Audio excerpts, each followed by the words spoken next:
if you haven't figured out by the title or the thumbnail, whichever one, because I haven't come up with a title or a thumbnail. Yes. Right here. This is it. That's it, guys. This is the last piece to the E92 to actually get it to drive. So we'll get this thing on there and see if the car actually drives without any issues. Mm-hmm. Because we did everything else. It's still missing intakes and some PCV stuff, I think, but this was the main thing. The old radiator was leaking from the bottom piece. I don't know what it's called. Whatever, the plastic piece. So this is gonna just eliminate the plastic piece. Yeah. And plus it's an upgrade. Oh, absolutely. This is not quite, you know, eBay. And You failed us, bro. I don't. You failed us. I can't really go with eBay on this because this is like the most, I guess, crucial part of the cooling system. So yeah, and I don't think there's options as far as eBay, anyways. Maybe there is. Maybe I don't know. I don't know. There's something from eBay for everything. AliExpress. Maybe we should venture that. We'll put the radiator on and it leaks from the first minute that we start. Yeah. But, Instead of temperatures of 240, you're at 300 on cold starts. that would be a problem. That would definitely be a problem. 300 at cold start. You have a radiator, and you have the plastic bag, and this is how you just install it right here. You just leave it on. Rotate it real quick. Why do I remember the intakes being like chrome before? Are the ones on autos not chrome? I don't remember. Well, not chrome, but polished. You know what I'm talking about, right? You're talking about these, right? Yeah, those are normally polished. I don't remember that. Yeah, my E90, they were. I guess. Maybe for autos you're not. That's how they differentiate. God, I don't even know how to say that word. Differentiate the two. I don't know. Anyway, still looks pretty dope. Show us. Auto and manual difference. Obviously, these two. One goes to the transmission cooler. The other one goes to the outlet pipe around the turbo area somewhere. I don't know. Manuals don't have it. They just have it plugged like this. And it's a lot easier to install manual versus auto because you have to take apart less shit. Plus, the fan is not like mounted onto the transmission cooler. Yep. So when you're looking to get one of these, you have to either pick the manual or the auto. Yeah, and the part number difference is 7046 auto, 7045 manual. Yeah. And DCT, same thing, 7046. Yeah. It's okay. We'll have links in the description. Yes.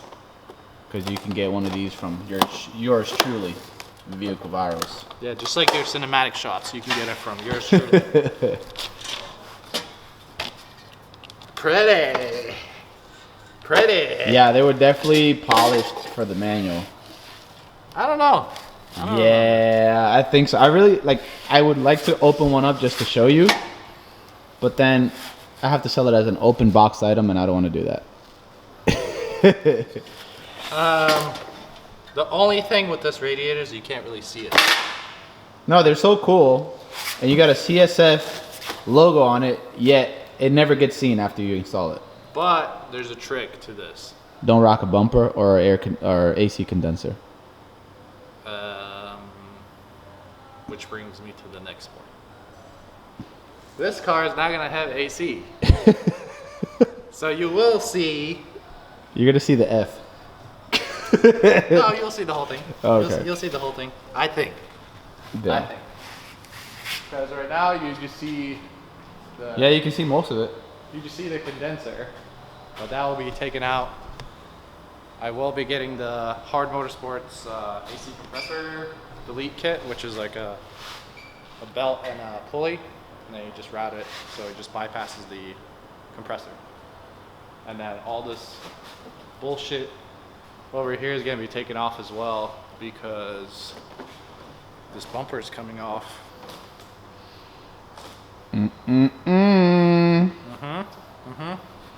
This bumper is coming off, the fenders are coming off. The hood, I don't know yet, but the rear bumper is gonna come off as well. Side skirts will stay, but everything on the front end pretty much will come off.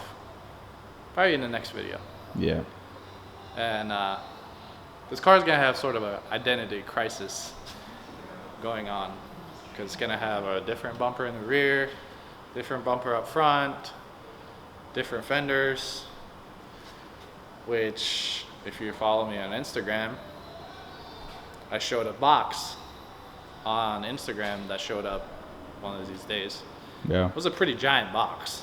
And most people guessed DCT swap. DCT swap would be cool. But Yeah. I think manual is where it's at for this car. Yeah. And there's a reason why I want to go manual with the car. Yeah. So this Auto Tragic will definitely come out. Maybe I'll do a DCT swap on that. Because that would be a cool daily How about this? You give me your auto, I'll give you my manual. trade. Let's do it. I'll do it in a heartbeat. I bet you would. Give me your single piece drive shaft too. I'll take You can have that. That's just loud. I'll give you the whole entire rear end. Let's see how long it'll last for your 730 horsepower. Yeah, probably not long enough. Maybe one. Drive two. shaft will turn into a pretzel first pull. No, I'd say the transmission will go out first. Oh yeah, that's right. But this is most likely going to get a manual swap. That might get a DCT swap because it would be pretty cool to have That would be very cool, actually. a wagon with a DCT swap. And DCT just sounds cool in general. Yeah, just the letters DCT. Sick. DCT. Yeah. I don't think there's anything sick about it, but okay. So much room. Nice. Radiator's not even hooked up Yeah. as far as like being tight. I didn't even take off anything, so this is how the car came. Pretty simple. Upper radiator hose, lower radiator hose. Then you have the transmission cooler, and then you have that other whatever hose. I forgot what it's called. So we'll disconnect this, that, and then there's a screw here. This one actually has it, and then there's a screw here. There's two screws that hold the radiator in, so we'll take that out and then slot the new radiator in. Is this a new McDonald's straw? Yep. New-ish, at least. 'Cause there's some rust here, but it looks new-ish. So I just figured out something. This is the first time I see it. Look at the coolant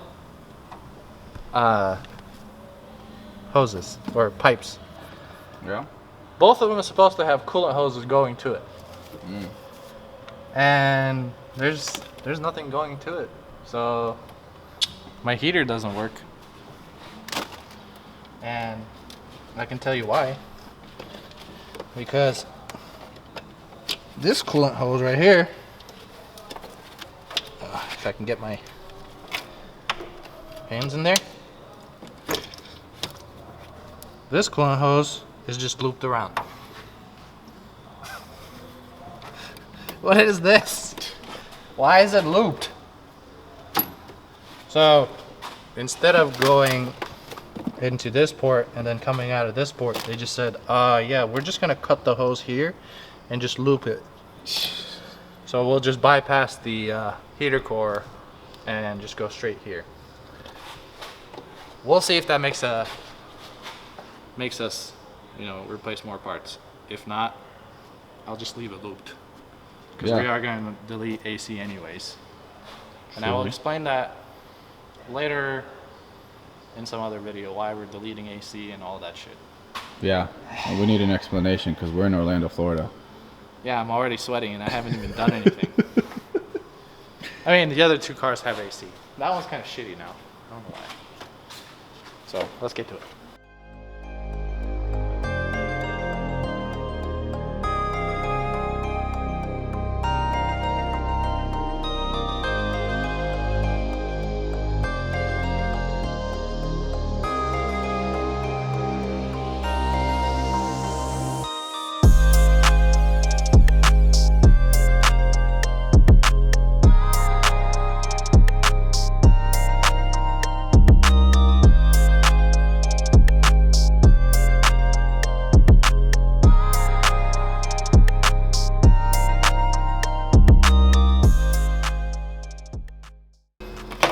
So the fitting I was talking about is this shit.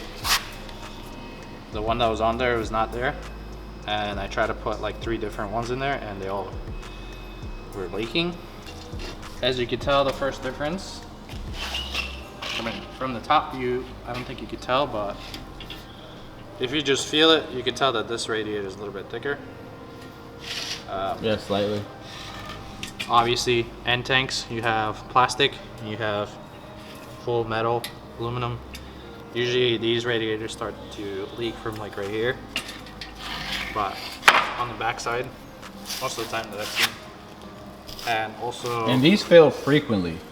Yeah. Frequently. I think we replaced, ever since we went, or moved to this shop, we replaced like 10 radiators. Yeah, it's a very common issue. Yeah, Plastic can only last so long, especially on high mileage 335s. And they all cracked like right here and right here. Most of them that I've seen. I've never really seen anything on this side, but majority of them crack on the end tanks and the top right here. They have like a slight crack and then the coolant just comes out. Yeah.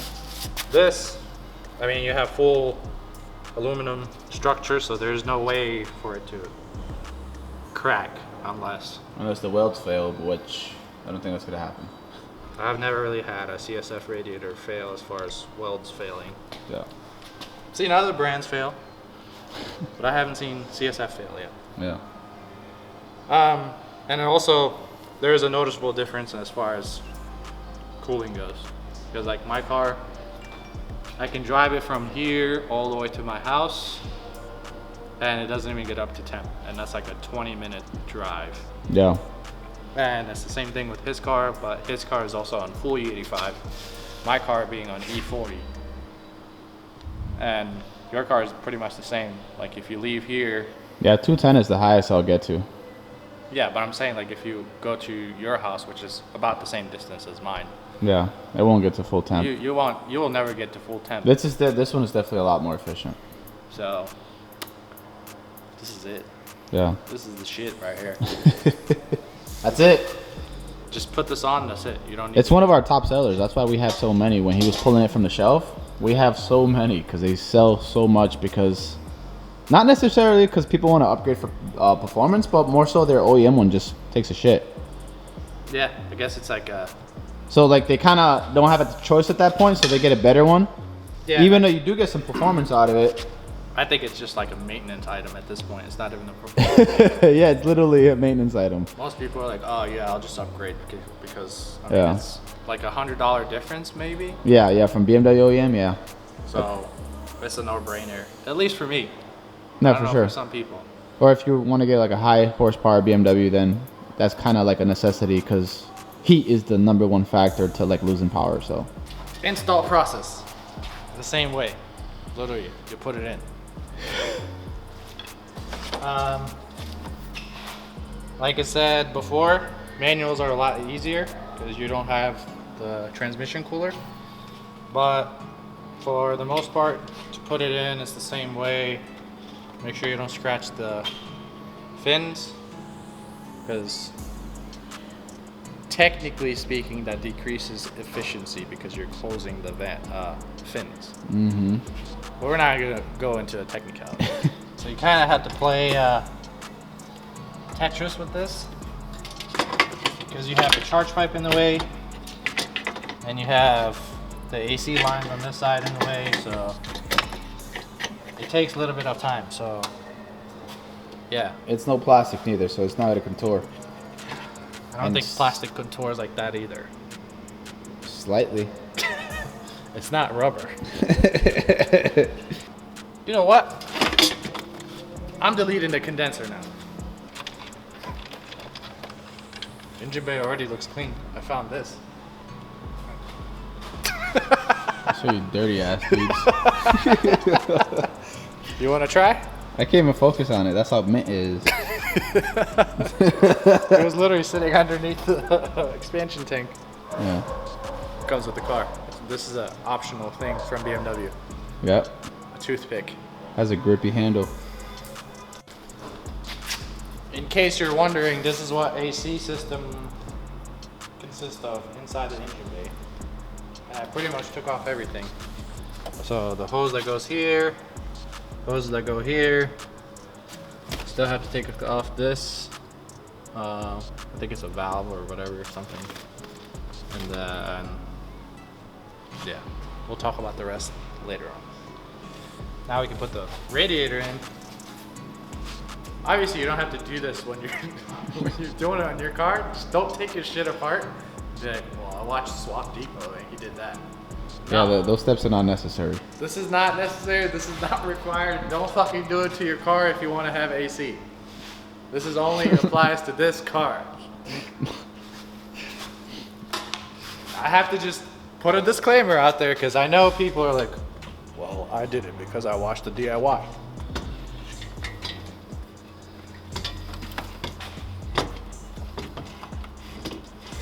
Let's see how much easier it is to do this without an AC system.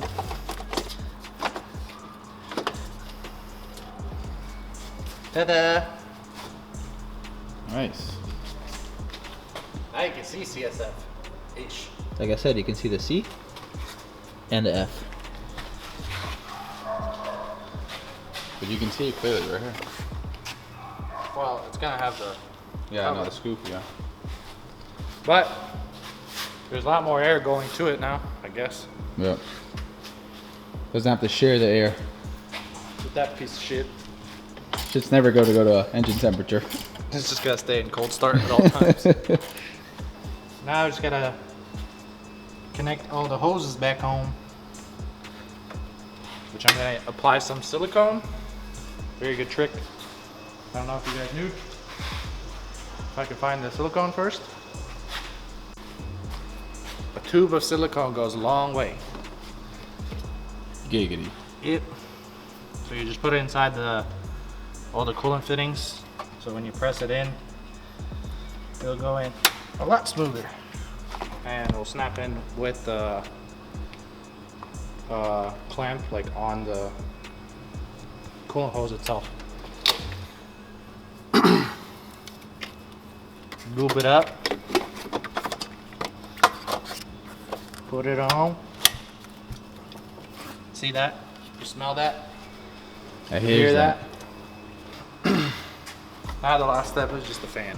So we'll put the fan in and then we'll put coolant and give her the first start. Official cold start that lasts longer than a cold start. Yeah. Alright, so we put new coolant in it, bled the system. There's no leaks so far. So let's go take it for a test drive. So this is actually the first time the car drives for more than, you know, a minute, I guess. So let's see what happens.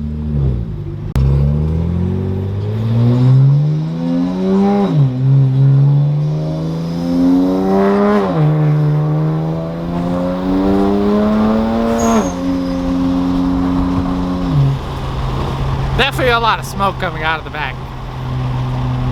But whatever.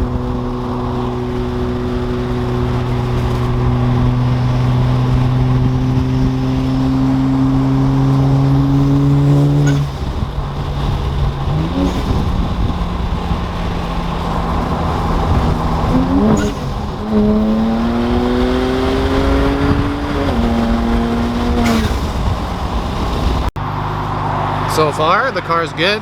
Didn't overheat yet. You know, the typical smoking after acceleration or on diesel, but otherwise seems pretty good. Bunch of lights turned on, but I'm sure it's a wheel speed sensor or something like that, so it's something to figure out later on. But otherwise, pretty good. So I'll head back to the shop and then I'll see you guys there. Well, it survived the first drive. Temperature is at 210, 215. Seems pretty good. There's a lot of other things that need to be figured out with this car, so it's gonna be something in the future, but at least I got it to where the car runs and drives and seems to be working fine except the smoking. But like I said previously, there's gonna be a lot more to this car, so make sure to stick around, watch the episodes on the E92, because there's gonna be a lot of stuff going on with the car, like suspension, engine stuff, body, all of it. So, jeez.